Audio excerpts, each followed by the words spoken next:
Well, hello everybody. We are back for season Hello. 3. Let me get the comments up here. So we'll wait till we get a couple people on, then we'll introduce who our guest is. Do you say Vitale or is it Vitale? It's Vitale. Okay. I bet you make a damn good lasagna.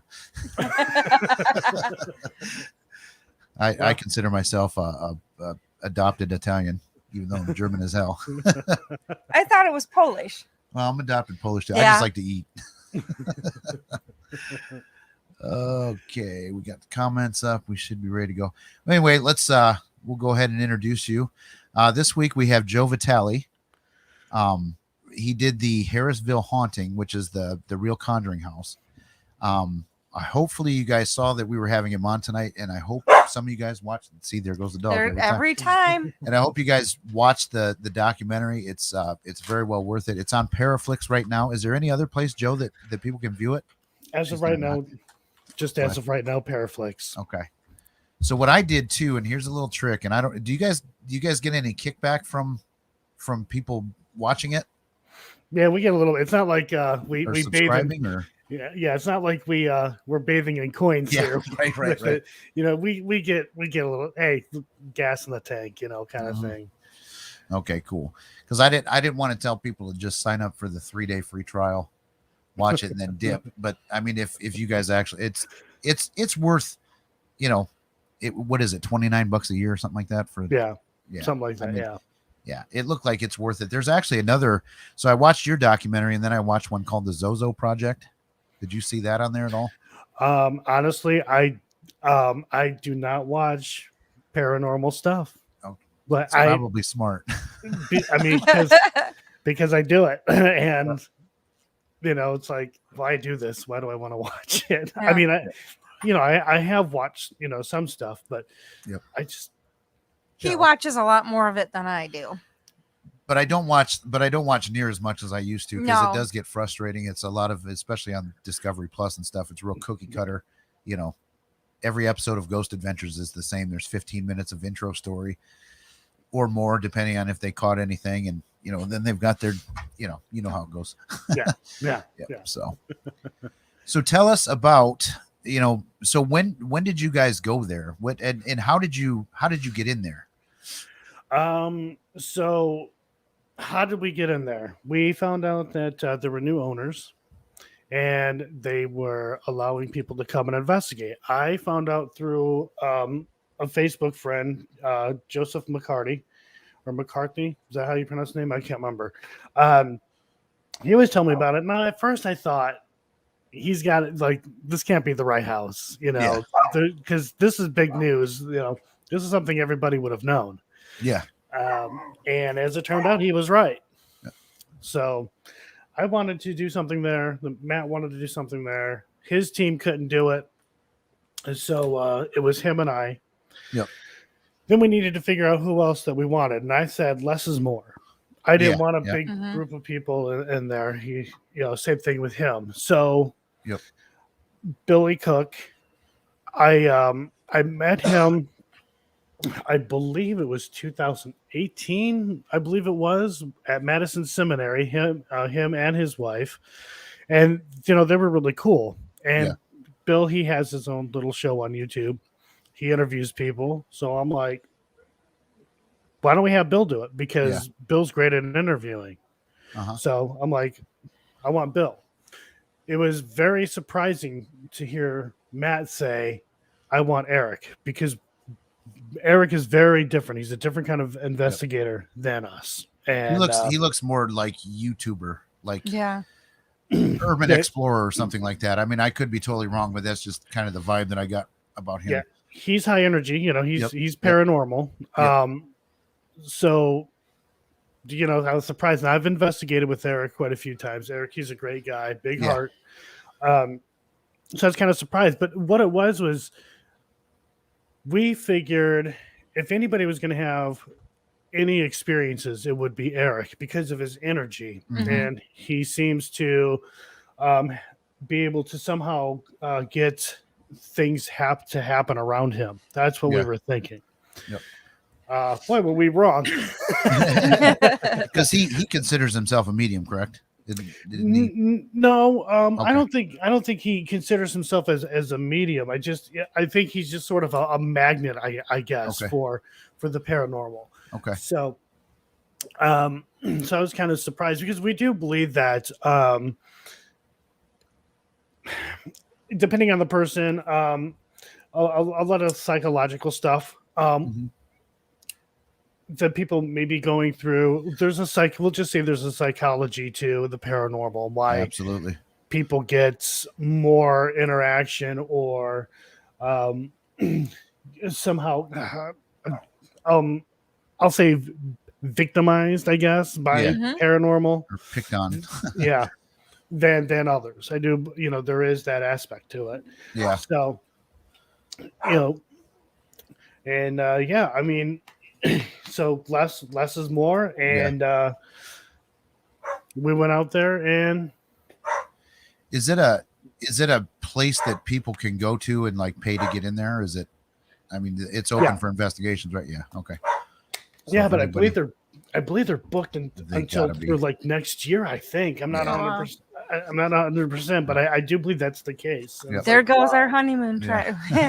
But you guys, I mean, one cool thing too you guys did in the documentary is you got to interview people that were there when the parents were having all their experience. You want to talk about that a little bit? Yeah. So I grew up knowing about the Warrens. You basically almost at kind of like, I guess, the height of their career. They've been around a long time, the 70s, stuff like that, but it wasn't, till like really the 80s when they kind of got more mainstream and started seeing them more on TV. So I knew of them and their involvement with the Conjuring house, but there were people who were kind of just swept to the side. Yeah. And Keith and Carl Johnson, they were actually the first to go in there and actually try to investigate and help the family. Right.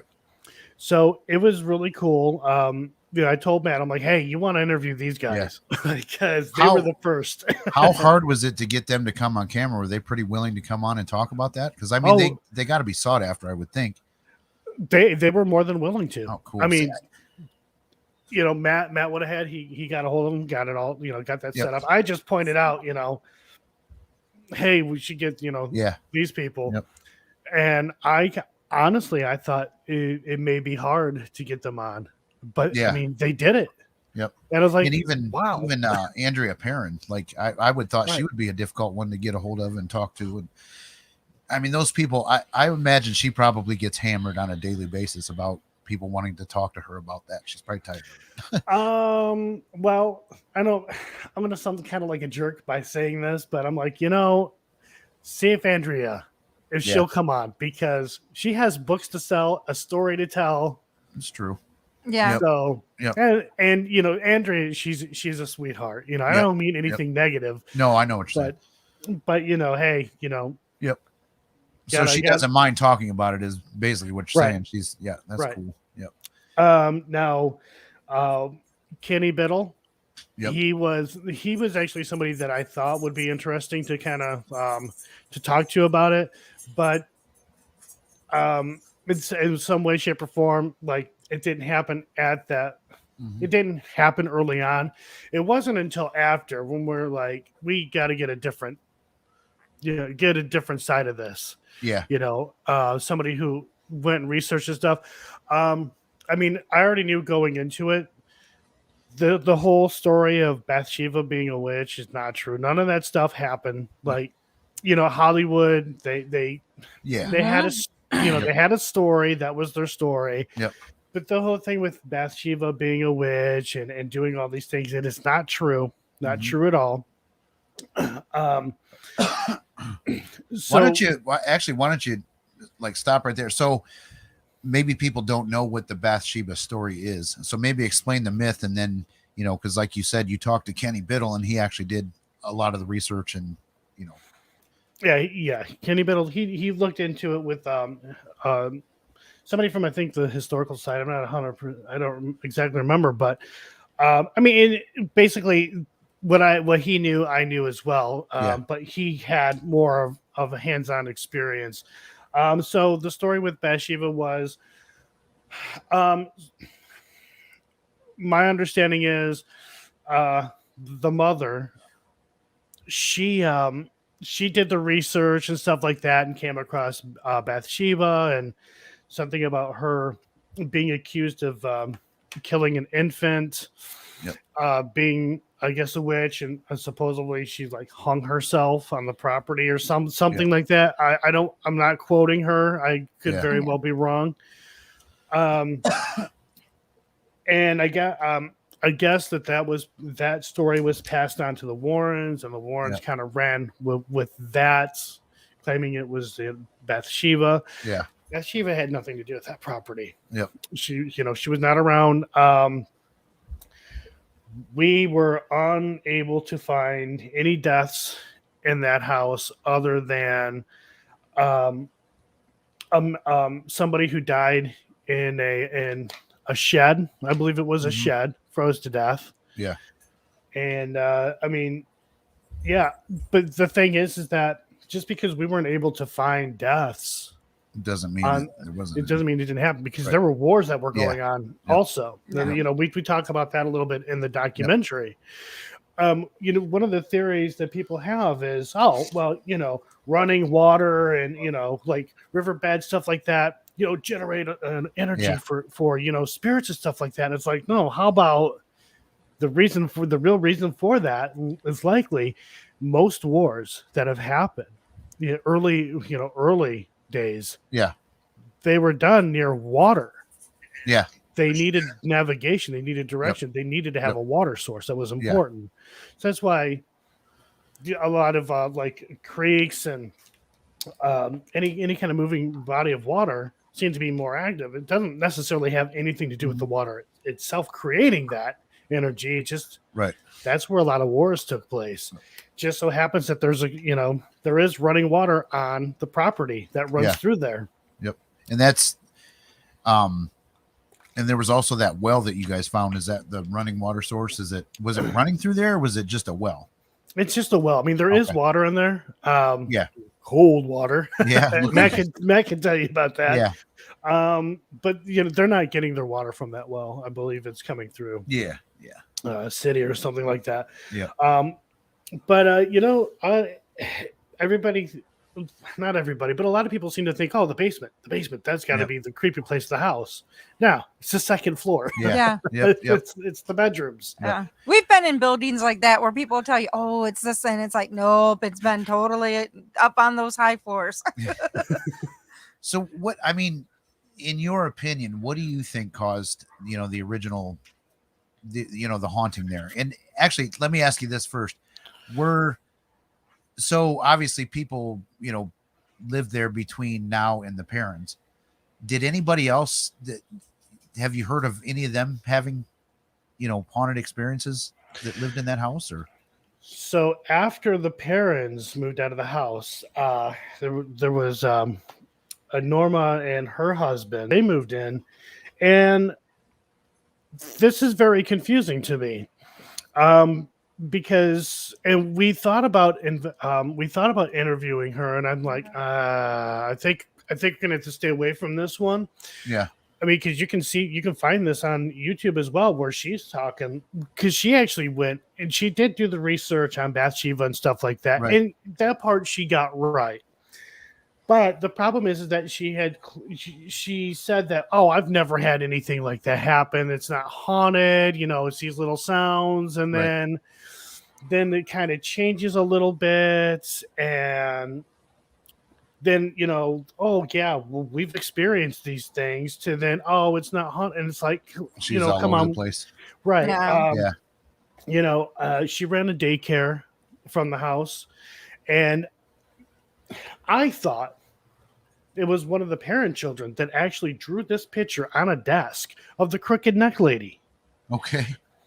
As it turns out, it was an 8-year-old kid who was there for daycare who actually drew that picture, but knew nothing of the house. Like, didn't know the house was haunted, didn't know the parents, nothing. Yeah. No idea about the crooked neck lady. That's crazy. Maybe he did, but nobody knew. Maybe he'd seen her. I don't know. But so yeah, Norma, of course, she's upset because she's got people coming onto her property and taking pictures and stuff like that. When she had lived there, I do think that she did and does believe. This is my opinion. Yeah, that it is haunted, and she has experienced things. I think perhaps. But if you have a daycare there, you don't necessarily want that reputation. I wouldn't think. Right. And I think her mind changes depending on the situation. Maybe she thought, and God, I'm going to sound like a jerk. I don't mean to sound like a jerk or be judgmental, but this kind of thing does happen, where all of a sudden there's money involved, and then that person's like, "Well, hey, hold on a second. Jump on that train. Let me, I don't know, I don't know if that was it or not either. I don't know. I do believe though that she did experience things not as bad as the parents. I think for whatever reason, the parents were just the perfect target for something like that to happen to them. Well, because we had Chris McKinnell on, and we were talking about the Amityville house, and it's the kind of the same way as that. Like, ever since the Lutzes moved out, it's been, some people have claimed like massive paranormal activity, and some people said there's not a damn thing here. Like this house isn't haunted, and even the Lutzes, he said, were haunted like when they moved, not as bad as when they lived in that house, but like they had stuff beyond that. So that was more the family, So I said this a long time ago to a friend of mine, Jason Harris. I said to him, I do not believe the house was haunted. I think George Lutz was into some really dark stuff. I do too. And he's like, well, why do you say that? And now I'm profiling people in a wrong manner here. But I said, look at George. Look at his facial hair. Look what he was wearing.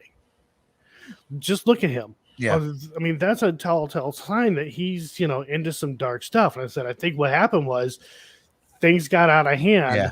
It freaked him out because he realized he didn't really have control. Yeah, that's what happened. And then years later, here we have this documentary with the youngest son, Danny, I believe it was. Yeah, saying, George was into some dark stuff.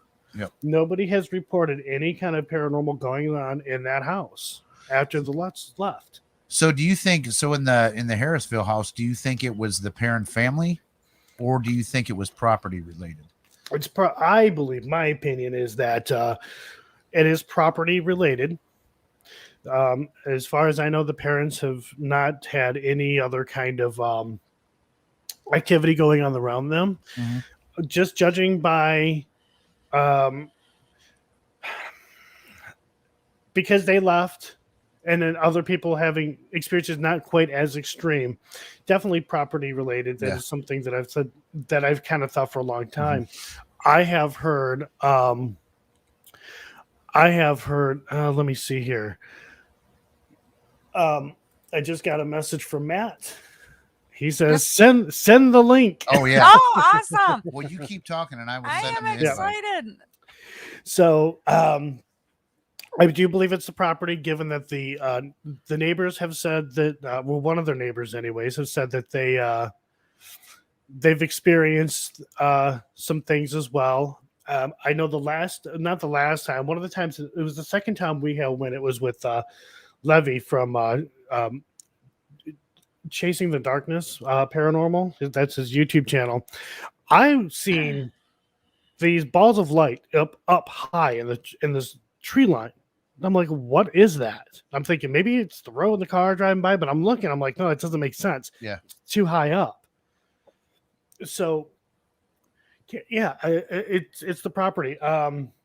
Let's talk about one of the experiences that you had, and here again, if you don't want to talk about anything because you don't want to spoil what's in the movie, then just say, hey, let's not talk about that. But you had an experience where you went out to your car to get, I don't know, batteries or something, and I think your camera had just died.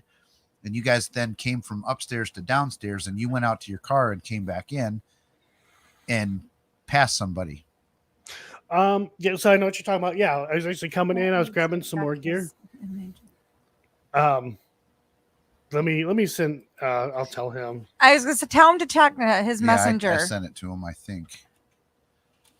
we're trying to get, just so everybody knows, we're trying to get Matt in here. He's the director and another producer of the film, and it's, he was a key part of the investigation too. So I just spelled that all kinds of wrong. Let me do this as well here. Let me get him in here. Yep. Yeah, we got to get him in here. And should we put his business out there? Matt's getting ready to. Well, why don't we wait till he gets on? I know he's got it publicly on his pages and that, so it's not a secret. He's been from what it looks like, he's been wanting this for a very long time, and finally. Somebody finally got their butts together and they're like, okay, we'll let you come in now. Yep. Let's add him here and see. There he is. Can you believe it? So right now I'm in the hotel. I got access to the computer temporarily. Gotcha. Say, I know how you feel 8:30. about I was gonna say, I know how you feel about being at MEP and going through the MEPS process. I've done it twice. My daughter and my son-in-law are both in the Air Force. So just before we get started, thank you for choosing to serve. And it looks like it took you a very long time to get to this point because the Marines just couldn't get their butts together and let you have tattoos. I know, right? I know, right? I thought, seriously though, I thought all military people had tattoos anyway. They do. His just shown and it was like a no-no. Yeah, for the Marines, it's always been the strictest branch for tattoos, but they just recently changed it.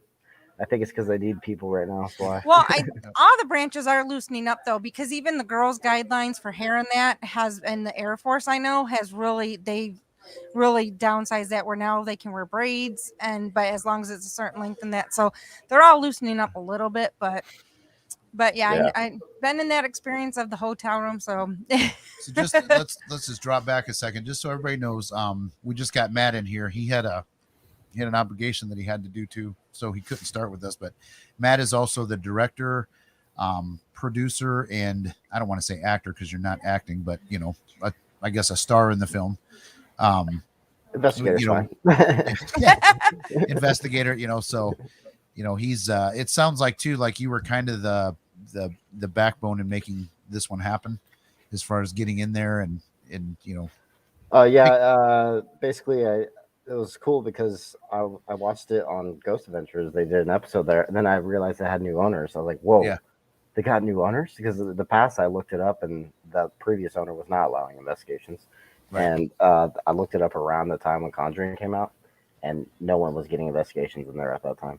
Yep. And so then when I learned that the new owners came along, I was like, who the hell do I contact? And then I saw someone on our Facebook, Joe, not this Joe, a different Joe. Okay.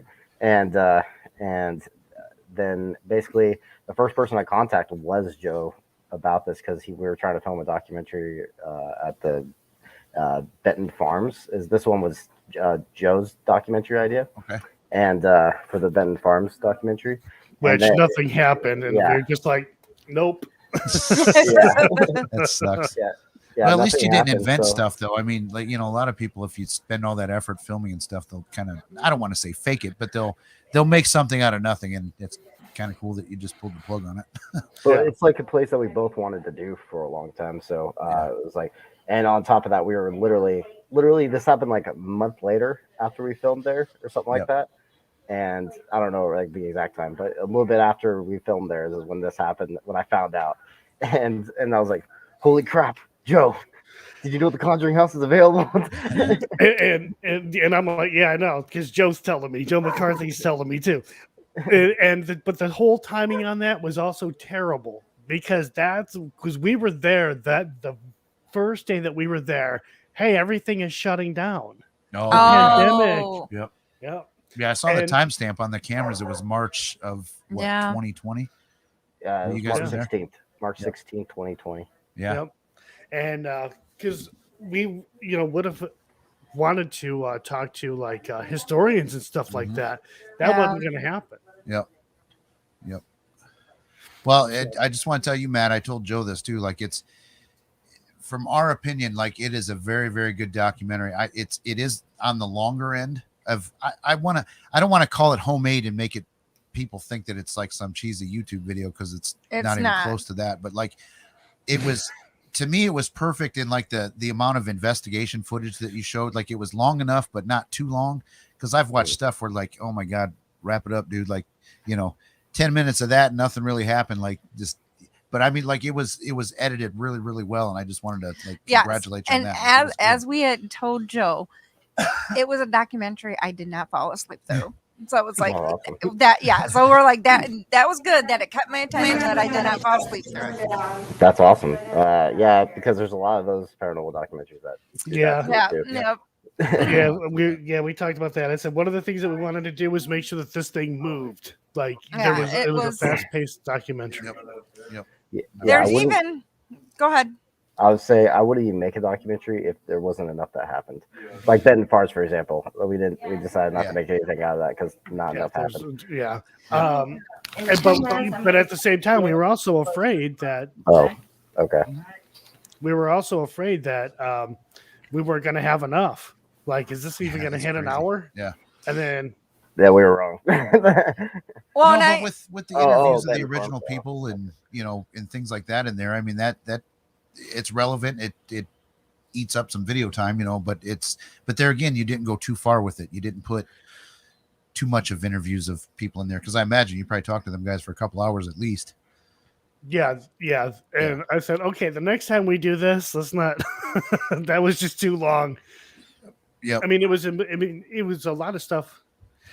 I mean, away from filming, it was cool because we got to like hear about their experience and stuff like that. Yep. But not, unfortunately, not all of it can go into, the documentary. The assembly cut was like 2 hours, 26 minutes. Yeah. And I took out 20 minutes, and it was mainly due to I felt like the solos were taking too much time, and nothing really happened for Joe's, and nothing happened for Billy's too. Except for some small personal experiences. Yeah. And so we just, I decided, you know what? I'm just going to cut theirs two out and just put them in like a little montage in the very beginning, showing that they did it. And then just go straight to Eric where he actually got something. And myself is important because of what happens later. Because I made a deal, and then something happens later. So my sequence was important too. So yeah, that was one of the craziest part of the film, in my opinion. Well, it's cool when equipment backs up your personal experiences. I will tell you, I was telling Joe earlier, I had my mom moment. I'm like, no, stop, no. Yes, do that. Knowing that I know what's gonna happen, I'm like, no. I mean, it was like I said, it was a really intriguing documentary that I probably would watch it again, even though I know what's happening. It's one that I can watch again and again and again. So one of the questions too I wanted to ask you, Matt, was that you said in the documentary that normally you're more skeptical and scientific and you don't open yourself up to a location. Why did you pick this one to open yourself up on? Because I mean, it has a pretty nasty history.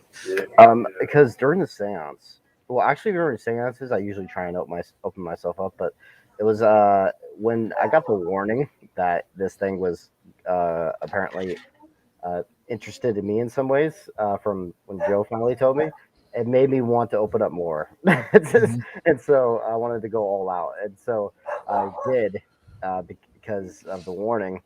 And then I got to experience something that I feel like now, I didn't know this then, but now I feel like it's Cindy Perrin. And of one of her experiences, because Andrea Perrin was talking about literally the experience I had. Yeah. In my head, I was like envisioning being dragged by this shadowy mass, and apparently Sydney Perrin was also dragged by a shadowy mass almost down the stairs. And those were and I even said on location that I felt like I was feeling the emotions of one of the Perrins, and I just didn't know which one. And so, Joe, did you have any profound like personal experiences like that, to where like you just know there's something bad here? I do think that there is something bad there, but I think it's an opportunist, again, depending on the person or people. We were talking earlier about me coming into the house. I was outside, I was grabbing some stuff, and I come in and I look over and I'm thinking it's one of those guys, but there's nobody in there, and then conveniently, the camera goes down. Yep. Actually, talk about that real quick. The camera. So did it stop shortly before that? Did it never Right work? after. Did it? What was going on? Like right after the chair. Because that was shortly after the chair incident. Yep. And is that right? Was it Yeah, after it was like almost instantly. Yeah, because like I Yeah. said, you guys had camera problems. I think a battery died or something, and you Yeah. Literally, guys you were went walking downstairs. into the room, and then it shut off right when you were walking towards the chair when it was happening. Yeah. But coming in from the house, because we were on the first floor, we were all kind of just talking and stuff like that. But I come in and I thought I seen one of the guys, and for no reason, and apparently it was the first time this has happened. One of the DVR cameras, and they're not ours. Right. Yeah. Right. This is Corey and Jen's DVR system. Down, stops working. So that was kind of like. Okay. Was it done then for the next night too, or did it just all of a sudden start working again? Just it was fine after that. God, that's crazy. Yeah, it was weird. And then I mean, I can talk about this. Earlier that day, Bill was talking to his daughter about talking to her, helping her with her homework. The other guys, they're all outside now. I'm the only one inside the house. I'm coming out of the bathroom and I hear this kid say, "Daddy." Yeah. I'm thinking, well, Bill's probably talking to his kid. Yep. Nobody's in there. Like everybody's outside. It was bizarre. So it's kind of weird because it sort of likes to single people out in such a way. Get you alone almost, and then give you. It kind of seems like that. Yeah. So. And it was weird. I mean, but those were really. I mean, those were the biggest experiences I've had. There. You guys too had an issue with like mimicking. Like there were several different times where, like you guys used the term doppelganger in the film. I mean, how many times did that happen? And describe those happenings. Basically, it happened with Eric and Joe. He didn't 100% like see 100% me, but he was thinking it was me at the time. Yeah. And but he saw somebody.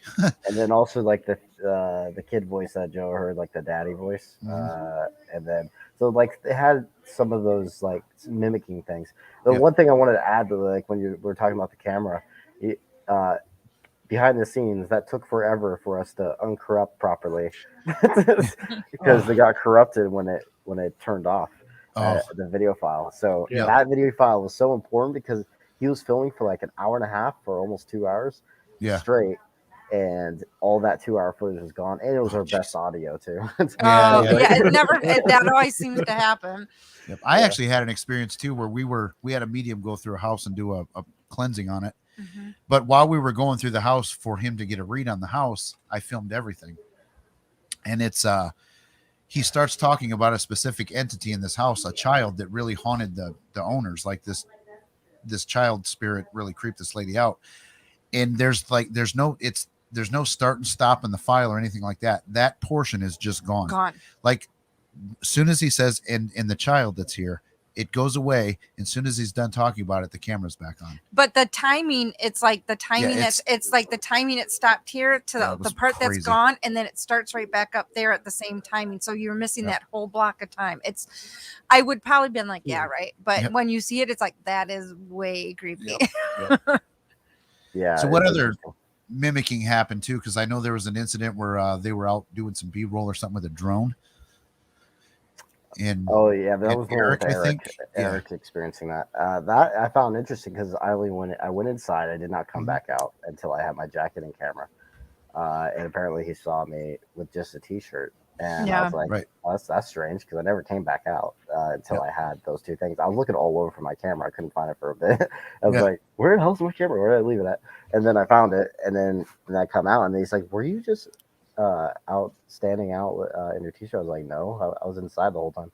So that's strange because I've never experienced a doppelganger, but Joe has, and now Eric has. I think that's extremely rare.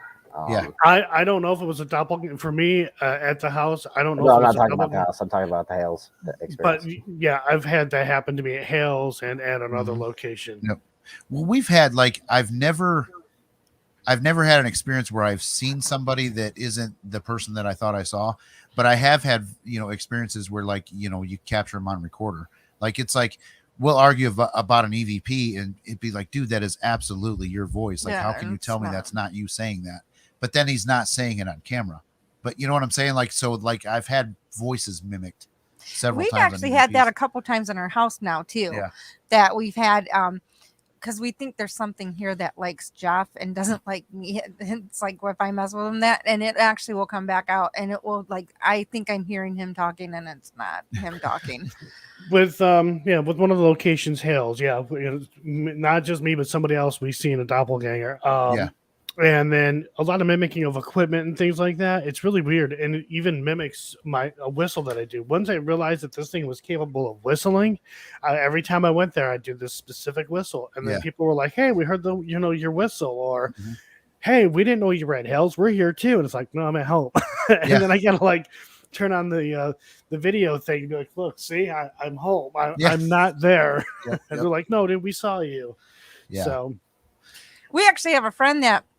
We were at I think we were at a convention, and his neighbor called him because he literally was like, "Dude, why are you keep calling me from what's going on?" And he goes, "I'm not at home." And it's like, I mean, this neighbor seriously thought it was him. Yeah, the neighbor thought he was yelling at him through and upstairs, and he thought he was hurt or something in his house, and he kept hearing his voice come out of his house, and he was with us. And we it's not like we were close either. I mean, we were a good like 20 25 minutes away from where he lives. So it was like, yeah, we're not there. One of the weirdest things that happened with Matt and I at the Benton farmhouse was we just woke up and I'm going outside. I'm going to have a cigarette. And I open the door and I'm like, what the hell is going on? There were cops, fire department, ambulance. And this cop walks up to me. He's like, hey, somebody fall? I'm like, no. We're here to investigate. I mean, it was weird. Yeah. And the Matt, he walks out, and we're like, what the hell's going on here? We thought maybe somebody was pulling some BS on us, like trying to get us in trouble or something. Yep.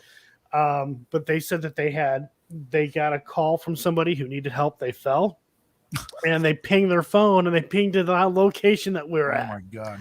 Now, was that paranormal? I don't know, but it was just kind of weird. But the person, I guess, who fell or whatever was in a county over. Oh wow. Oh wow. Yeah, that's weird. That was very off, wasn't it? Yeah. It was really just a weird. little there. Yep. Let's see. I had a bunch of questions. Oh, here's another thing I wanted to ask. It's not specifically related to the house, but I haven't known you guys long enough to like watch all your stuff. But there seems to be a phenomenon with this entity 7. I can talk more about that. Yeah, go ahead. What's that all about? Eric had run into this entity that called, and Matt as well, at the same location, Revenant Acres. Okay. And it's just something, I mean, it really likes to make itself known. I mean, there's footage of somebody who allegedly was possessed by this entity 7.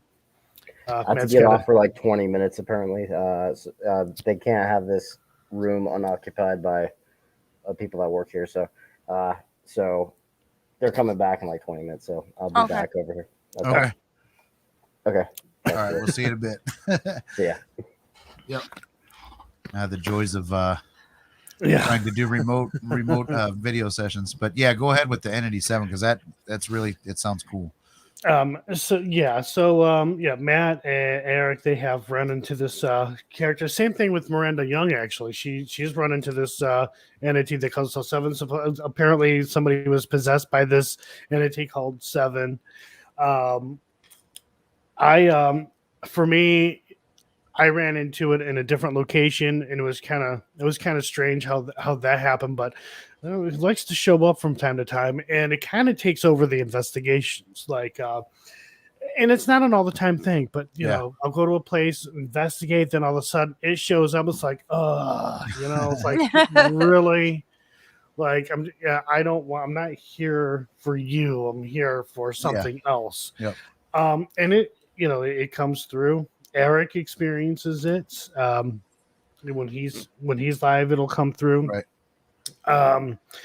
So I've done research on this. I looked into it. Now, I'm not going to sit here. I'm not saying that what I'm saying is 100%. Take what I say or anyone in the field says about stuff like this with a grain of salt. What I've looked into it, and I'm not going to give its name, but we'll say that it is tied to Solomon. Okay. Has something to do with one of the sins.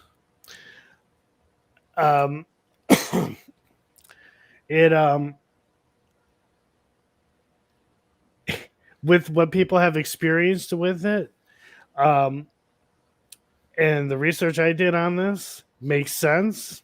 I guess I'll give its. You know what? No, I'll give its name. Supposedly, not 100% sure. Anyways, Asmodeus. If you look up Asmodeus, he is known as basically a relationship destroyer. He's also use the term here loosely, responsible for being the sin of lust. Now, lust can mean anything: money, power, things like that, women, whatever. So that, with the cases that I have done, and people have run into the character, this character or whatever. Yeah. Everything that they told me lines up with what other people told me and what they've experienced. So it's kind of weird. And these people don't know one another. Like, they're like, hey, look, I haven't told anybody this, but, and I'm like, okay, so what's going on? It's like, well, that's no different than what these other people, they're experiencing, with this character 7. A lot of people have thought, he's like an operator or whatever for, the spirits and stuff like that. And it's like, no, that's not what he is. Now, usually what happens is he comes through first through like spirit box, and then it starts coming through your digital recorders and then other things. I don't want to say too much because I want somebody to say, hey, look, I've had this experience with 7, and they're telling me what they're experiencing, but they're really not. Yeah. They're just, regurgitating what I've already said. Right. I don't want to get into all that, but so there is, and I do not believe in any way, shape, or form that Zozo is a real demon. I think it's a phenomenon where something likes to say it is. Yeah. There's a slight connection to that. If you look at a specific, I can't remember the calendar at the top of my head. ZO, when you look at it, is right underneath the number 7. Okay. People who actually say, oh, I've had this encounter with Zozo, and here's what happens. It's like, that's kind of the same thing. That's kind of the same memo as the 7 character. Yep. And I find that interesting. I'm not saying that, what, my research is, rock solid, true. This is the gospel. Take it with a grain of salt. It's an ongoing investigation. Yeah, and I could very well be wrong. Yep. And I believe that too, that like a lot of like with the Zozo, like I think it's, if and I don't want to, we're going to have a guest on that he called it the Zozo Project, and he did a documentary about trying to manifest that demon. And so if people are going to listen to this in the future, plug your ears for a second. But like, basically, if you go looking for bad shit, it's going to find you. You know what I'm saying? And it may manifest itself as Zozo, even though it's not, because I don't think a Ouija board in itself is evil or bad and, haunted or whatever. But if you go looking for dark shit with it, it's going to bring you back. You're going to pull something out. Right. But also, I tell people too, that's fine. We can, believe that, because for the most part, it is true. Right. However, if you go into something with the best intentions, you may not like what's on the other side of that door. Yep. Because it is all it, and I tell people this a lot too. Like, using a Ouija board isn't much different than doing an EVP session. It's all communication. Argument, do you agree with that, or do you not? Yeah, I do agree with it to a certain point. I've actually had this conversation on a live stream, and I couldn't really get my point across with it. So look, a Ouija board, you basically, We know what it is. Yeah. The difference here is that, people got to put their little fingers on there, whatever. And even you're asking questions. You're just getting the questions back in a different way, being spelled out. Whereas a digital recorder, a lot of people hold their digital recorders. Don't hold your digital recorders. Put them down, people. Because that rubbing can. I've had where you rub it and it's like, oh my god, there's a voice there. No, it's because I rubbed the damn thing. Or even clothing movement. Yep. We've debunked a lot of EVPs because somebody moved and it was their clothing and it sounded like a voice or whatever. But anyways, you're inviting something. Mm-hmm. It doesn't matter. It doesn't matter. Even me just sitting in this room, no digital recorder, nothing, nada. My intentions aren't even to investigate. But if I'm just like, hey, somebody's here, I made an invite. Yep. And I have no idea what if something is going to take me up on that.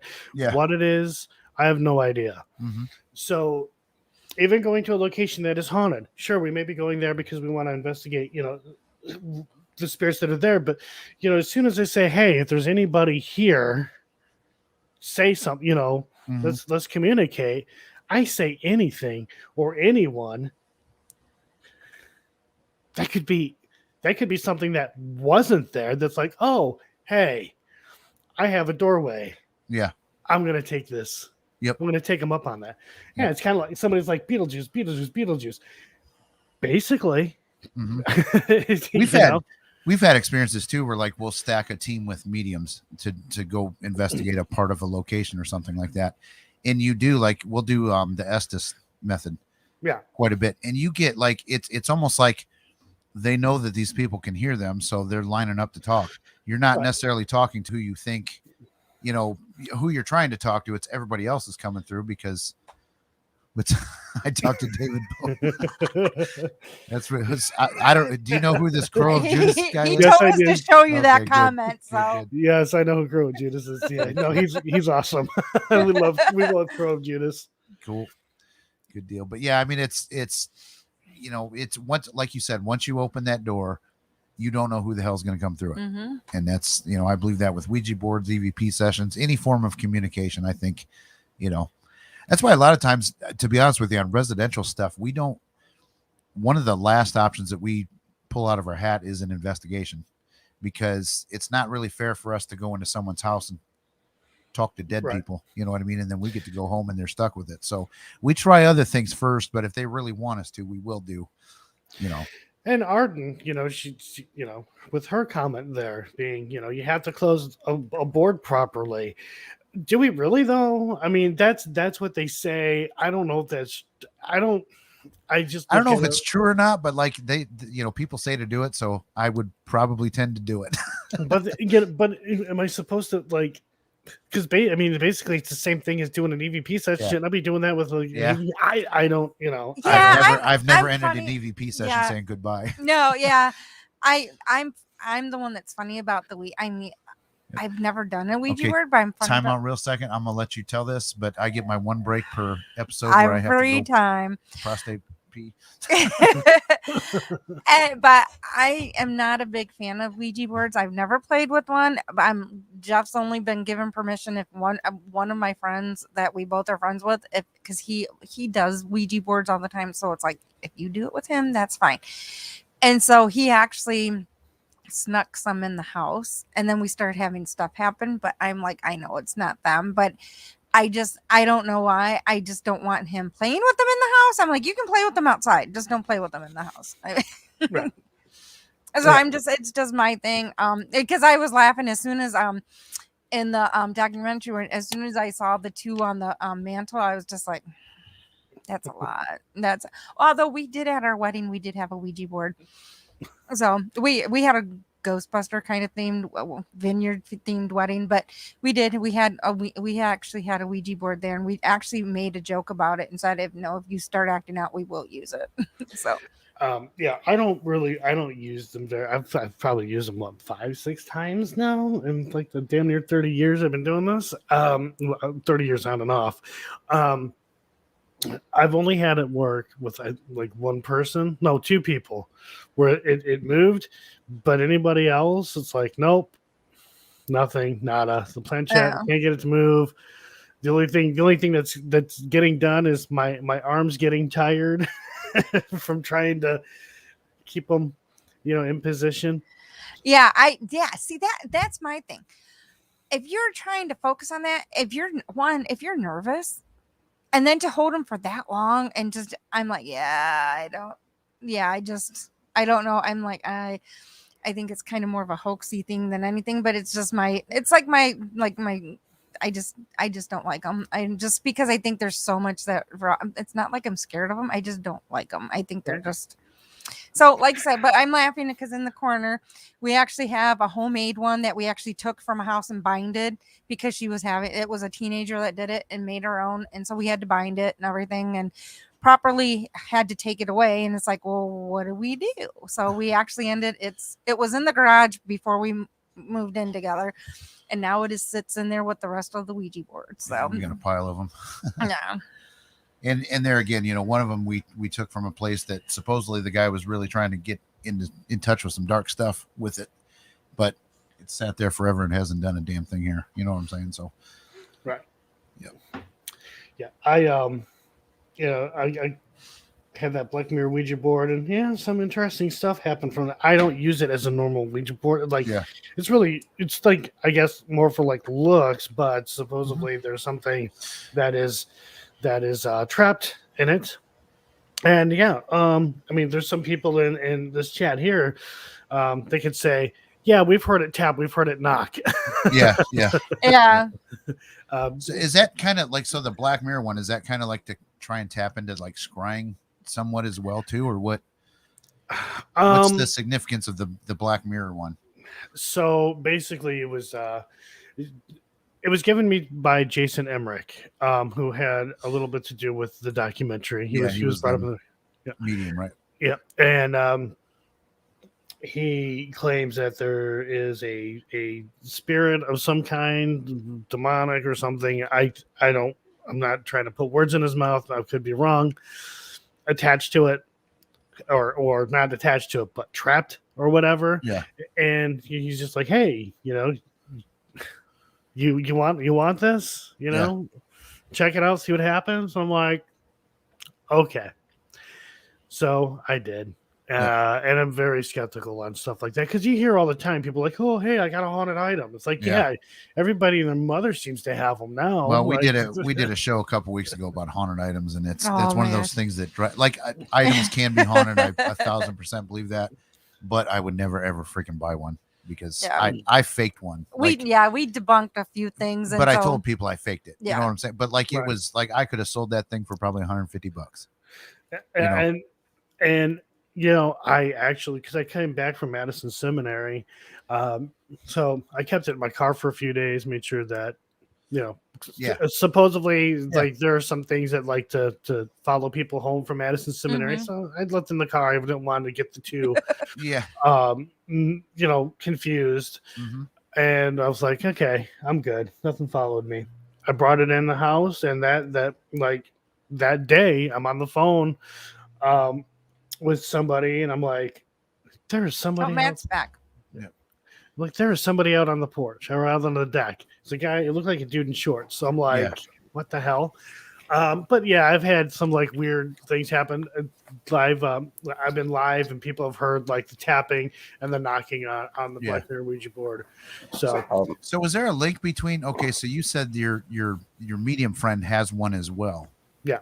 Is that so? Are they linked together somehow, or is I don't think that they're linked together. I think so. The experiment was, can we somehow get some sort of communication or information from one spot to another? Yeah. By using a Ouija board and a spirit box. Yeah. And that's kind of what we did. The Black Mirror Ouija board, he told me for some reason it's got to be in the basement. I'm like, okay, so that's where we put the Black Mirror Ouija board, was in the basement. And he was using his on his end, but also a spirit box. Mm-hmm. And that's what was coming through. Did he film his end when he was doing his thing? I believe he did. I know he was sending me messages, and we were filming the messages that were coming through. Because that's an experiment that I've always wanted to do. Is I want to try and like almost prove mediumship by like, I want a lot of mediums say they can do this remote, viewing type thing. Right. So I want to be on a haunted location and have a medium come and I want to hear their voice on the spirit box, or, I want them to make the REM pod go off almost on command. You know what I'm saying? Without them knowing that I'm asking that, because they're not seeing me, on camera. It's because they're truly there. I want to prove that somehow.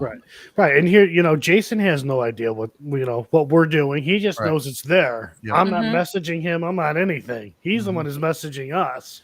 Yep. Yeah, we're even trying to do that live, where we're actually going to have somebody. So it will be where nobody, like, so they can't say, well, we know we're going to actually have somebody that actually from the live feed in comments will say something they want them to say, and we're going to have it here in the room, in the office, and then we're going to go ahead and see if that remotely can see what that item that we're asking about to see. So we'll see what happens. Now my work friends are all coming in. And going back to the documentary, then I forgot what I was going to say. No. Okay, I remember now. So Matt, when you got the warning from the medium, like what went through your head? Because you didn't get it the first night. You got it on the second day, correct? Yeah, second night I did. 1 second. Are you guys able to hear like actual conversations other than me talking from anyone else? I mean, occasionally we hear it from in the background from you, but. Huh? No, I was talking just to make sure I was talking to you. That's why. Oh, okay. Okay. Like we heard that, but yeah. Okay.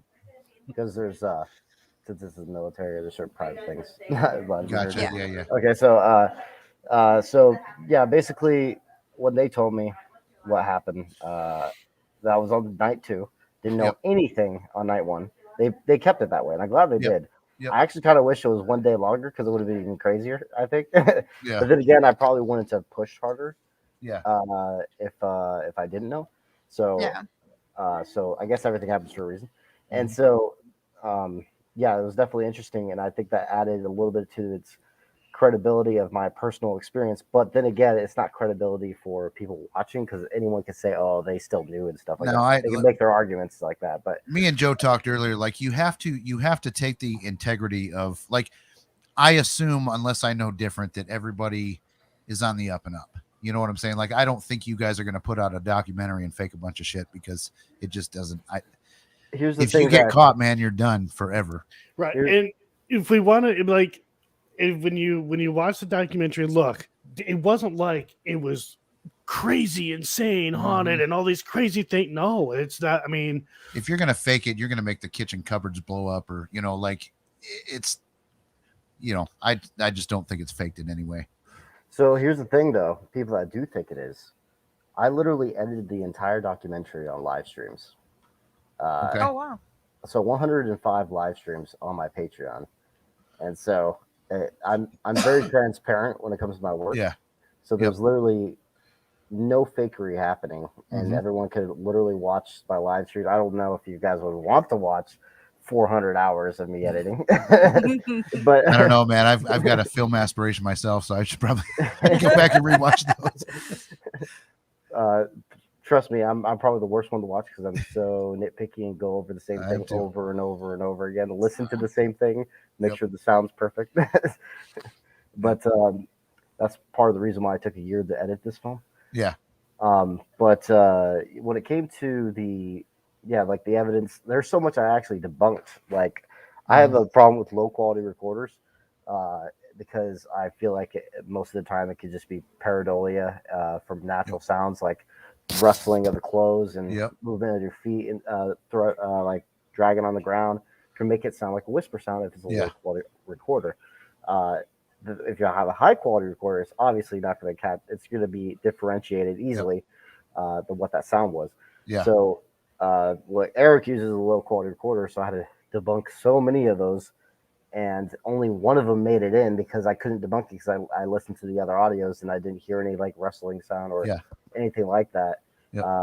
I had 2 pieces of audio too to go off the camera audio and the Zoom H4n Pro, and I didn't hear anything. So there was one, and it had a human tone to it also. There's one that he did capture that. Okay, that's a little weird. Yeah. So I added that one. It was on the lower quality one, but like I said, you have to cross check. The issue with paranormal is a lot of people don't cross check their audio with other devices to make sure that it is. Oh, I do. Anytime I do review, it's like I go back and forth from a recorder to a camera to another camera to, just to see, okay, what is this? Is this an actual voice or is this somebody talking? Where is everybody in the house? So you got to go review the DVR stuff and see, okay, these guys aren't in there, so it's clearly not them. I mean, and then he brings me in to do it too. Yeah, and then I say, hey, I think I caught some. Check this out. And now anymore though, you're getting to negative Nancy territory here, where you're like, that's crazy. I used to be because I'm a sensitive, so I'm usually always the one that picks up and like very positive. Now I am turning into the opposite, where I'm like always like and trying to debunk more, and it's like, and so I'm turning, and he's like, because I'm like, yeah, sorry. So Matt and I, we investigated Old South Pittsburgh Hospital, and it looked like Matt, his POV camera, very new. I think that was the first time we used it. No, it wasn't the first time. Was it the first time we used it? Yeah. Or you used it at the hospital? Yeah, that was the first time I used it at the hospital. And I didn't know the right setting yet. Yeah. So we're investigating, and it looks like Matt had actually captured this shadow person. Yeah. Man, I tell you what, I wasn't. I got to a point where I'm like, I don't know. I don't think. But it ended up not being a shadow person, even though we really thought it was. Yeah. But the more looked into it, stuff like that, there was just off about it. But you know what? You take that, just because you debunk something, you learn from it. Yep. From that, we learned about Matt's camera and what his camera will do in certain situations. And that's something, for the next time something like that happens, we can say, okay, well, this happens. Yeah. So this could be it or whatever. So you don't take debunking as, oh man, that sucks. Learn from it. Well, yeah, like I told you, we were talking, before we went live, that like we caught what we thought was, we were investigating a theater, and one of the spirits supposedly sat in this seat in the theater. And so partway through the night, all of a sudden this thing appears in the seat that, the story was that this is where this guy sat that haunts a theater. And so, man, we spent 30 minutes trying to figure out, okay, it's right freaking here in front of us. Why can't we see anything, feel anything, touch anything? And then it would seem like it moved a chair or two. And then, so, 30 minutes later, we finally debunked it as there was a speck on the camera, so it's. Well, one of the claims too, or not really a claim, but one of the things, video clips that we got was a lot of flashing in one of the rooms in the Conjuring house. Mm-hmm. And I was kind of like, I thought, because I do know that they make cameras, security cameras, where they will take pictures and they will use flash. And it's like sometimes they'll like do just like this constant blast of photos, so flash stuff like that. Ended up it was not paranormal. That was when we went back a second time. One of the cameras was, like one of the camera was doing that while we were there. That was another thing we had happen once. We were like, this was 30, 45 minutes. We kept seeing on the DVR system that the owner of the building had, and we kept seeing this flash, and it seemed like it was in the one room and we were in this one. So like, anyway, long story short, 30, 45 minutes later, what we were doing is there was a hole in the wall. And when we would move, we would set off our trap cam that we had there. So the IR was picking up the IR flash, and it was, oh my God. We thought we really had some cool shit, but then, but I'm glad we debunked it, and I'm glad we did due diligence to realize that, hey, this is a natural occurrence. And there again, like you said, we all learn from doing this stuff. Now I know to check, okay, is there a freaking, is there a trap cam here? What are we picking up a flash? Like, the farther you go back in my videos, the more and more the cringe they get. So, And a lot of things I've changed my mind on what was evidence and what isn't. So, yeah. So like going through we had these like a light, and I'm like, that's from a car. It's from a car. From a car. I'm holding my ground on this one. It was from a car. Yeah, that's how I'm starting to get like that, and I think there was. Oh, sorry, keep going. I was like, I think it's starting to bother him because I'm like everything's starting to be like that now. I was thinking of for that one, like it had like a weird illusion effect because when you first look at it wider screen, it looked like it went back, and then it went back until I zoomed in all the way. Then I realized it didn't go back; it kept going forward. I was like, oh, it was like an illusion because when it was wider, it looked like it did a little flashback. That's why I didn't think it was a car. And then when I zoomed in, I realized it did keep going straight. I was like, oh, that's a car.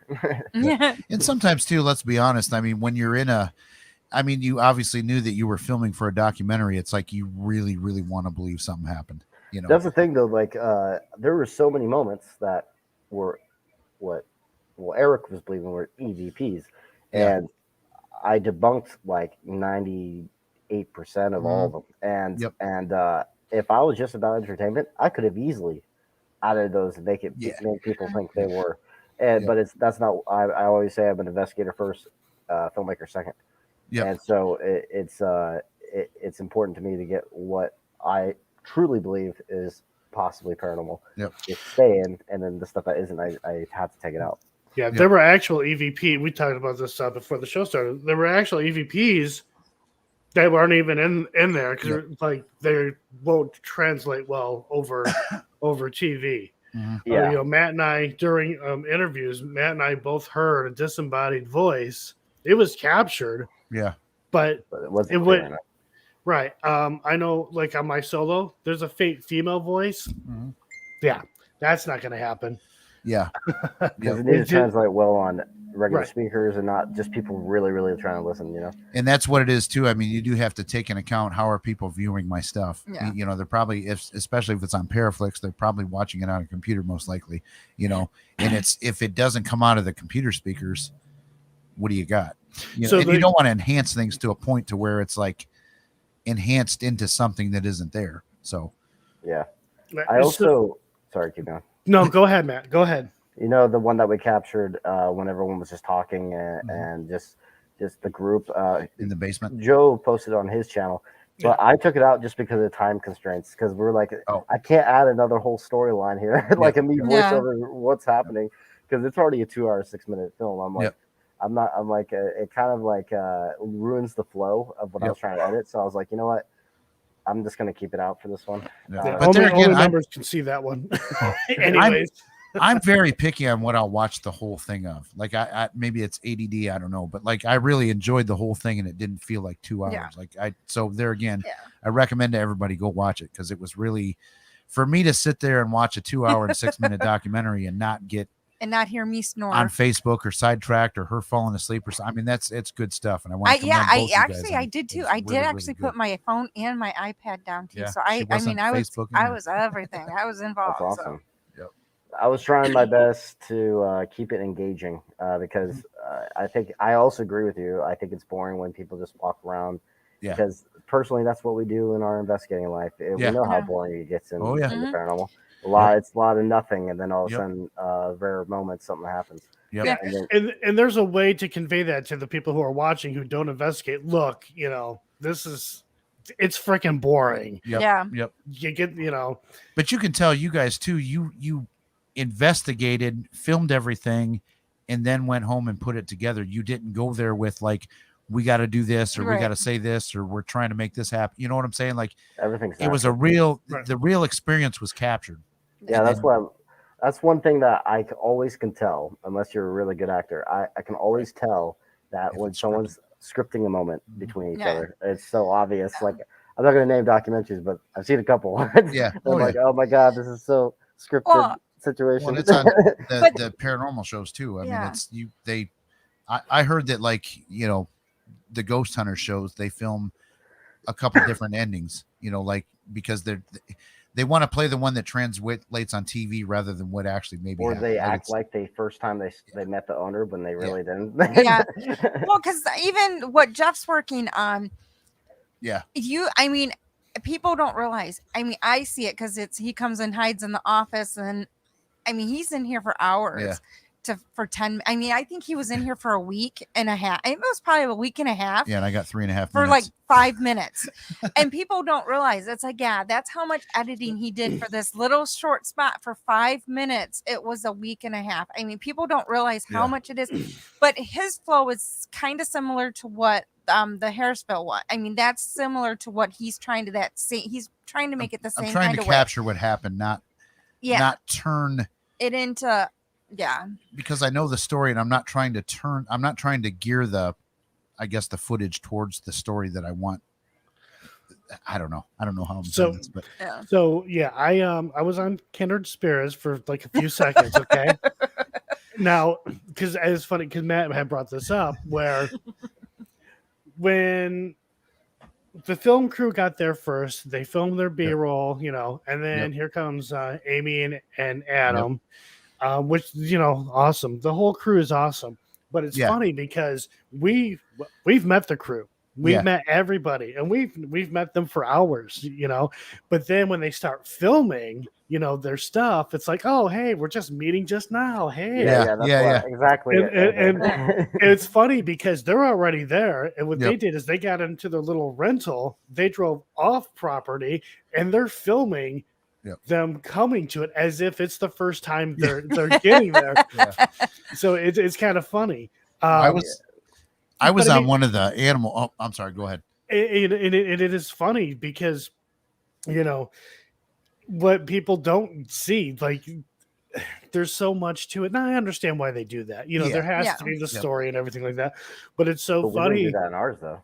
No, we did not. No, but sometimes there's I wish there's no budget behind yours. Like Ghost Adventures. Not about the budget for that because we could easily done that if we wanted to. Yeah. But Ghost Adventures, man, it's about being authentic. And being. But when there's TV and money involved, it's like, man, we got a lot of money involved in this. There better be some haunted shit here. The storyboarding starts literally in the editing room. Is where it starts. That's what's different about documentary filmmaking for me is that scripted films, you're storyboarding before you even go shoot it. I can't even not. I can't stand like that, that Paranormal Survivor show and those types of shows. I was on one on the Animal Planet years ago, and I interviewed for 3 hours. They put me in for 5 seconds. They took a line about what I said about something else and totally put me in a place where I didn't even know these people yet, and it's like, it really pissed me off. And then we had another friend of ours did an episode of Paranormal Survivor, and what they like, I don't even know why they made up the story because the true story is way more interesting than what they put together. But like you said, they script it beforehand and they come out and they try and get you. Can you say that a little different? Yeah. I was told that 3 or 4 times, like, they're trying to get you to say things a certain way that like it's gold on camera. For me, it was, all right, so we're going to pretend like you're not an investigator. You're the historian. I'm like, I am not. I am not. I know a lot about the place. But I am definitely not a historian. What's up, Levy? I just like, oh my God. And then they did this to me. I've investigated this place many times by myself. I'm not afraid of the place. Yep. Amy says, I will never forget the look of fear in Joe's eyes. I'm like, Joe's like, I ain't no bitch. Yeah. Well, we have that even like places that we know we've gone and people tell us there's nothing here. There's nothing here. It's kind of the same thing. It's not, I mean, and then you go in there and it's like, okay, what were you talking about? Because we've had like a million things happen to us. Yeah. And it's kind of the same thing. It's like, it's almost just as bad as when you see it on film because you have groups that do that too. And they'll tell you, and so it's So, let's try and go back to this documentary. Joe answered it a little while ago, but what's your take on Entity 7, Matt? What is that whole thing about? Is that something you encounter too, or is that more Joe and Eric? I call it the AKA the AKA investigator demon. Because I swear to God, not every investigator, but a lot of them, they always claim that they've heard this name and it's calling itself the 7. But what's interesting about that is that there's other investigations from like I am 6, and then Okay. I'm guessing there's other numbers, probably within the 7 deadly sins. But Yeah. I find that interesting because there's some religious factors towards that, and I try and go through the paranormal without that. But I do find that interesting. Definitely. Because you actually went upstairs and that one block was turned on to the 7.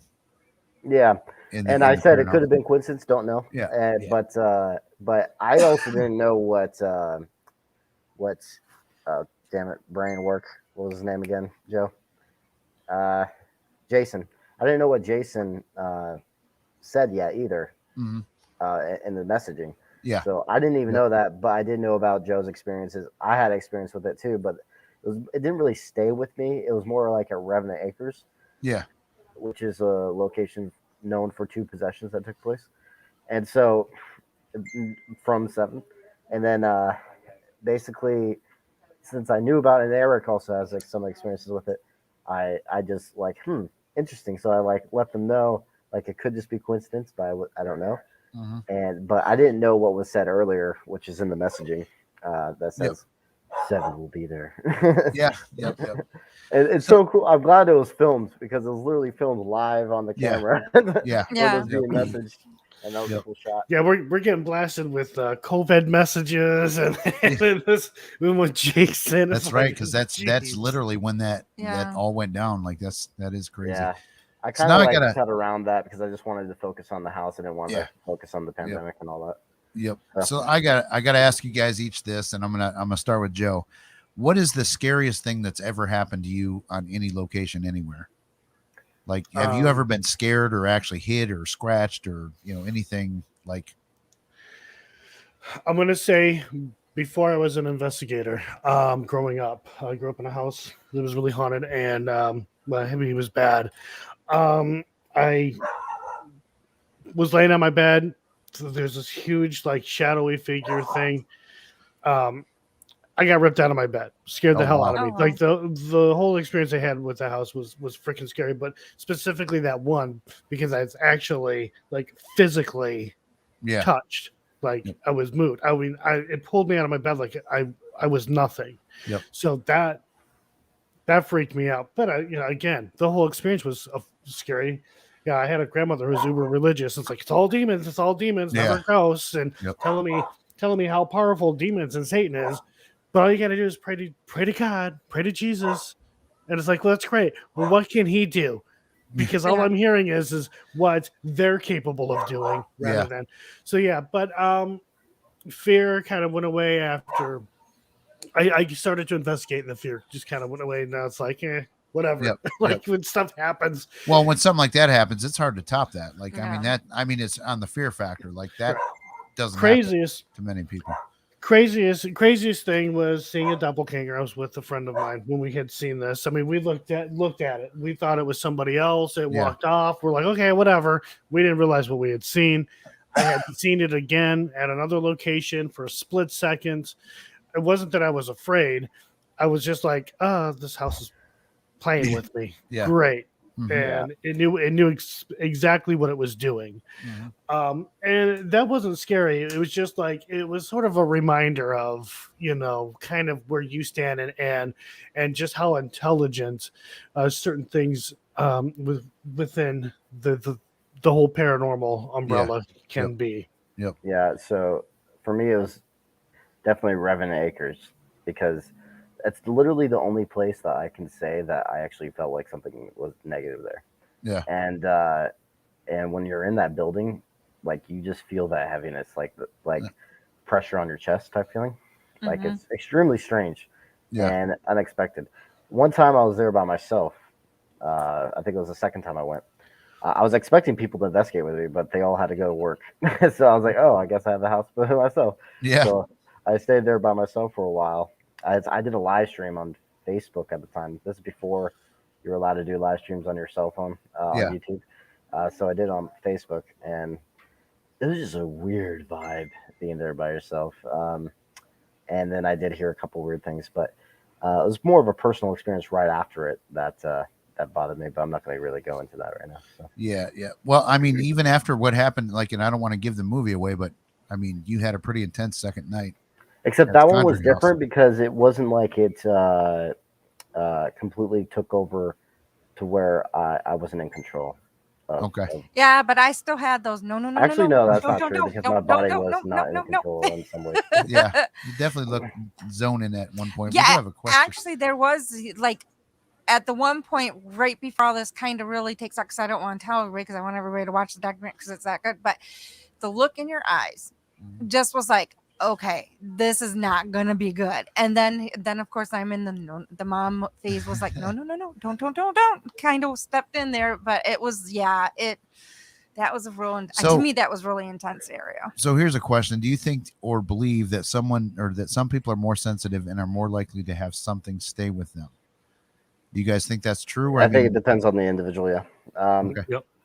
The individual is a big part of that. And in the context of the Conjuring house, I mean, in theory, then going along with that, like Eric really probably should have had experiences, correct? Because he's probably the most sensitive. Would you guys agree? Or we figured.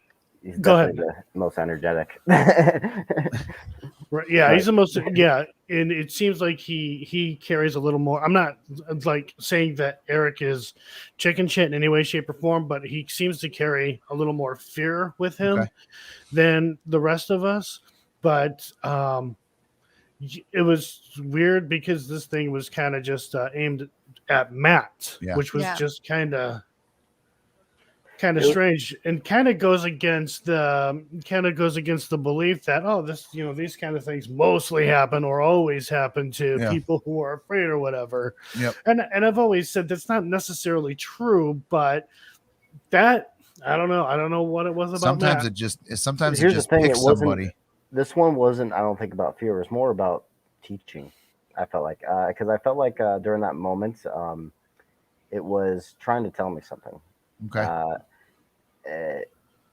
It's something I thought about a lot after that experience, and I kept thinking about it for a while, because this stuff, like if you watch all my episodes on the YouTube channel, this stuff is very rare for this stuff to happen to me. It happens like I think three, not exactly the same experience, but I've had two or three other experiences where it's like oppression, really, possibly to where I'm feeling the emotions of someone else, but not the being like in trance and drawn somewhere type thing, and also equilibrium where I'm like about that where I did actually fall over twice because of how bad it was. But then again, it was because I was letting it completely in. I never let it completely into that level before.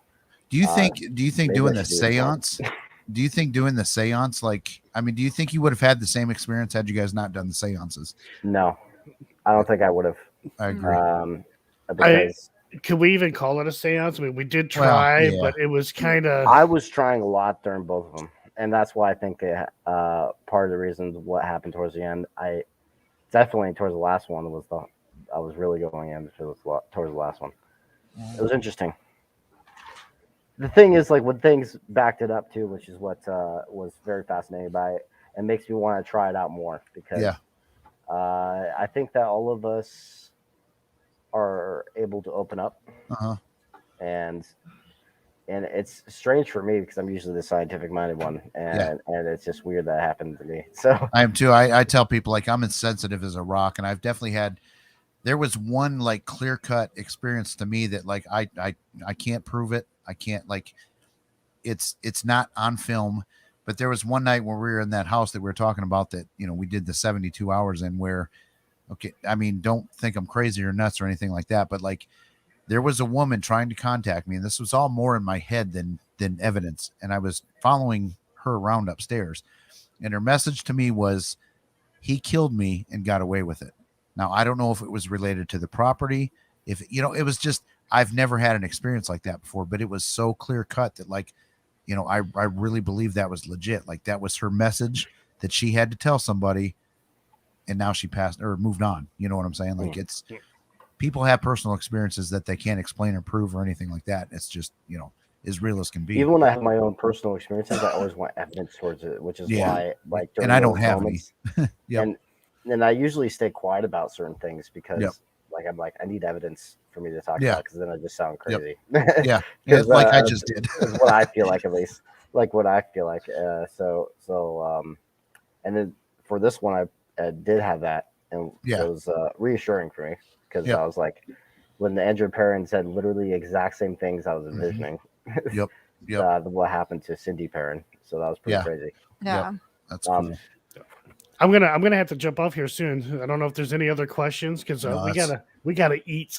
Gotcha, man. Yeah, we usually try and stick to an hour or so, but I mean, it got Matt got in and out, and well, they're about to do a briefing here, so we can wrap this up. But go ahead and both you guys take like 30 seconds and shout out your channels and your how to watch your content. Go ahead, Matt. You start first. Okay, so Devil's Hour Productions is the name of the YouTube channel. Go subscribe. The Harrisville Haunting, you can watch it on Roku, Apple TV, Amazon Fire Stick. Is that what it was? It's all basically it's on PARAFlixx, and you can download the apps on all these places from those areas, and you get a membership. I think it's Harrisville 25 is the coupon code you can use, so you can download you get the film for a little bit cheaper. The membership for cheaper and watch the film. And it's going to be temporary for. Do you actually have copies that people can buy? Because I mean, I like if I find an artist I like, especially like with music and stuff. I mean, I like to buy their stuff and support what they're doing. We were going to do that, but there's something else going on. Distributing companies. Yeah. So that we're making sure that when the distributing companies decide to do what they want to do with the film. Okay. It might have some DVD formats, or it might only strictly be for certain streaming services. Yeah. Okay. Cool. Yeah. And as for me, right now my channel's a mess, but it is. Mine is too. Yeah, you can go find truthparanormal.Joe Vitale YouTube. Okay. Also, guys, go check out epicparanormal.tv. That's Eric's channel, as well as what is Billy's going by now? Paranormal Pursuit. Yep, Paranormal Pursuit on YouTube. Go check that out as well. All right, guys. Well, thank you again. I mean, it was great having you. Thanks, Matt, for the interrupted coming on and going away and coming back on. It was. I know. I mean, but it wasn't. No, it's cool. It was important to hear your perspective on the story too, and I really, really hope people go watch this. What happened is I left my phone at the recruiter station. I was going to be on my phone doing this, but there's actually a computer here, so I was like, oh, I guess I could get on this. Yep. Yeah, your mom sent me a message. Yeah, I told her to. Yeah. Yeah, because I was like, I can't just like leave you guys hanging without any info. So I was like, I need to pass the word around. Okay. Yeah. No, it's all good. Well, hey, good luck in what you're getting ready to do, and have fun with that. We'll do. Matt, you go eat, or I'm sorry, Joe, you go eat. You said you're hungry. So. Matt's got to get off. Yeah, could hear him in the back. Yep, he's about to board the bus. Yep. All right, man. Well, hey, thanks again, Joe, for coming on, and maybe we can talk again soon sometimes because you do a lot of other stuff other than this story. So, maybe down the road, I like to have people back on. Especially like I'll check out more of your stuff, and if you're ever in Toledo and need an extra camera or an extra hand on something, we're available and. Or want to do have us take you to one of our spots that we like to go to? Yep. I do travel all over the country, so that's a strong possibility. Good deal. Well, it's good to have you on. Thank you. Thank you. Thank you, guys. All right. Goodbye. All right. It's just us. It's just us. So that was cool. I mean, we did an hour and a half, which is definitely longer than normal. We got more different viewers than our usuals, which is cool. And this was our first one back for the new year. So next week we have Chris Sumner coming on. She's the Paranormal Soul Sisters, I think, or Soul Sisters Paranormal. I should have looked at that before I said it, but I don't remember what it is. But she's also with Miranda Young, who was on a few weeks ago with the Scott County Jail, and she's got a cool story too about the Ma Barker house in Florida. The old gangsta story. So, we're going to get her to talk about that and what they're doing and all that other stuff. We're going to talk to Heather Lee Landon, which is one of the directors for the Warren Foundation. We're going to have her on, and we're going to specifically talk because she's an actual doctor in parapsychology. So we're going to have her on to talk about the actual science and paranormal and, but she's also sensitive and, into Wicca and a medium and all that other stuff too. So it'll be interesting to talk about the, I guess, sensitive side versus the scientific side and all that other stuff. We are also going to have, we're going to talk about, okay, so there's like the remote viewings with mediumship, like they'll sit in their house and they'll travel to a location and give a reading on it or a person or, that kind of stuff. So we're going to have, her name is Jody Weaver. We're going to have her on to talk about that specifically. And then we're going to talk about that Zozo Project. That's another one that's on PARAFlixx. So go ahead and watch, if you do get the PARAFlixx membership, go ahead and watch the Zozo Project, because we're going to have that guy on. And he was reluctant to talk because he kind of swore off the paranormal because of what happened while he filmed that. Yeah. So that'll be a good talk. And like I said, if you haven't seen this documentary, thank you, Leslie. It is really, like I said, Jeff can vouch. I have ADHD really bad. Yep. So for me to watch, to watch something is very hard. I mean, I cannot watch very many episodes of anything. And I literally put down my phone, put down my tablet, and I watched this, and it had me interested the entire time.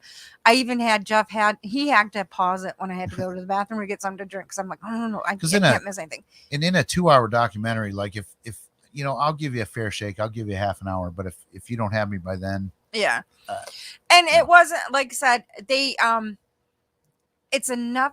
It's not like any downtime. It's like everything is moving. So there's not very much downtime. And just when you think it's just getting a little too long, it's like, boom, it's on to something else. It's like, it's perfect. It's just perfect. And it, like I said, you will really enjoy it. And then just even go to their pages though. Both the Joe and Matt's pages. I didn't check out the other guys on there that were with them, but I did check out their pages, and they got some really cool stuff going on there. So hopefully Matt's going to be a little bit before we'll be able to get him back on here. Talk to him for 4 years. At least 8 to 10 weeks. Well, depending on, because I don't know how the Marines do tech school and all that. I don't know if they do it like the Air Force, so it could be a little bit. But we know it's going to be a little bit for Matt before we get to talk to Matt again. But let's answer this question real quick. Okay, the documentary is called The Harrisville Haunting. It's the real Conjuring house, and it's on PARAFlixx. It's all capital para and then a capital F and then LIXX. And it's the documentary that Matt and Joe made. Yeah. And that's we were talking about the whole show was, and it's the Conjuring house is basically what it is. So and it's, go watch it. It's it's nice because they show you, I mean, they do talk to people that actually lived in the house, which is not, I mean, that's a good, and they tell you some different things. So and it's tied to the Warrens too. And Lorraine Warren. They give you a little bit of history about it too. So it's not like they're just telling you what they saw and did. They're giving you a little history. They're debunking some of the history. They debunked the Hollywood. Yeah, I mean, they're doing a lot. So it was very interesting to see, because a lot of when you see a lot of these documentaries, they actually tried to do a lot of that stuff, and they did like talking about with historians and that, and they did actually thought, okay, it's not what we thought. But again, too, it wasn't overkill. Like, I mean, they debunked it, but they didn't debunk it too short or too long. It was, I don't know. It was good. It, like I said, I didn't fall asleep, so and it kept my interest. Yeah. So that, I mean, for that to happen, I mean, that was pretty cool. But so we appreciate all the new viewers. Like, actually, most people that were commenting were people that, to be honest with you, I don't know. Yeah, so, I haven't seen names before. So thank you all for watching, and tune in next week. We are on Thursdays at 7. And like I said, next week is Chris Sumner, which is a friend of Miranda Young, who is a friend of these two guys. And I mean, they've collaborated before. So, I mean, and I've seen Chris before, and she's a lot like Miranda in that you can ask them a question and just sit back for 10 minutes because they are so good at speaking and conveying a story. And, it's going to be a good show. And they have a lot of interesting stories too. Not only with the jail that we had, that kind of is what got us started in talking with them, but they have a lot of interesting stories. So it's pretty cool. So And then actually, surprisingly, some of you may have heard the dogs. Actually, I'm surprised they have not come in to make their appearance for the last part of the show. But Boo usually makes it in here. Apparently tonight she's chilling out. So and continue to check up on us too, because like we're definitely in the beginning phase of our storytelling and things like that. We do a lot of private stuff that like it'll never make a story. I may blog about it or write about it, but like but I'm definitely working on something now that I hope hopefully it'd be as good as this one, but I don't know. These guys are picky and I'm picky, so it's not. I mean, it's not like a well-known like Conjuring house, but it's low budget. Based, it's very low budget. But I mean, and as we said in the thing, it has taken a lot. It takes a lot longer than people think because he sits here for a week and a half to get 5 minutes. By the time he edits everything, sometimes it's too, 5 minutes. you'll film for an hour and a half for a 3-second clip, but it is what it is. I just definitely have to get more proficient in how I do things. A little more pre-planning would be better. So, again, thank you all for watching and tune in next week, and we will see you later. Boo is out, and I always end it weird because it's just weird. Hasn't figured this part out yet.